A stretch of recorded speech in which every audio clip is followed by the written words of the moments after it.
Vous sentez comment déjà? Vous voyez ça, scénario-là? Argentine deuxième? Moi, je le vois bien. Moi, je le vois C'est bien. vrai Je vois bien l'Argentine gagner face au Nigeria. Ça sera leur dernière chance de pouvoir se qualifier en huitième de finale. Et j'ai l'impression que même si l'Argentine, pour moi, n'est pas la meilleure équipe de cette Coupe du Monde, parce qu'ils ont beaucoup de problèmes sur le plan défensif, que ce soit aussi au milieu de terrain où il y a des joueurs qui sont un peu vieux pour pouvoir jouer en milieu de terrain. Je pense à Mascherano. Mascherano.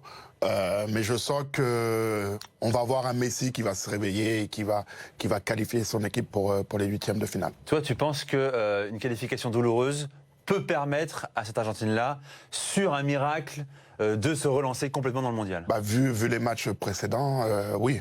Ils sont passés complètement à travers, que ce soit face à l'Islande où ils font match nul, que ce soit à la Croatie où ils perdent 3-0, même si la Croatie était bien meilleure qu'eux.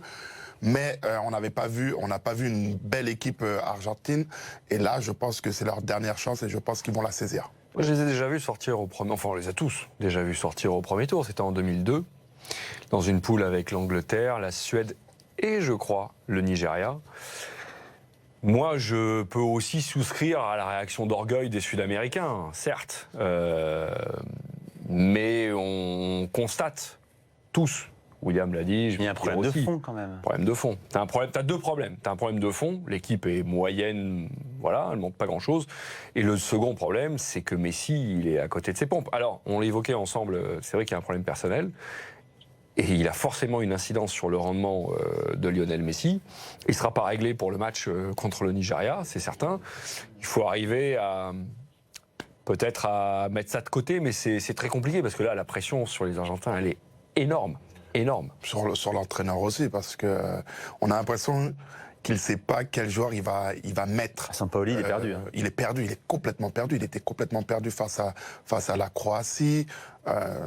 Comme il a pu le déclarer, c'est l'équipe de Lionel Messi. Il le dit lui-même, hein? Ouais, il a dit ça. Là, tu sens que voilà que l'entraîneur ne prend pas les rênes de cette équipe.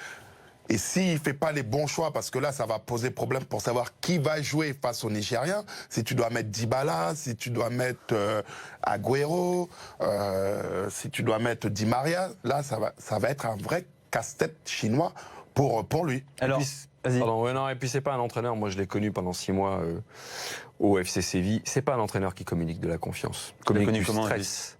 Je travaille avec l'UEFA et je travaille à Séville depuis 2 ans et demi. Comment? C'est un complètement excité du bulbe, il est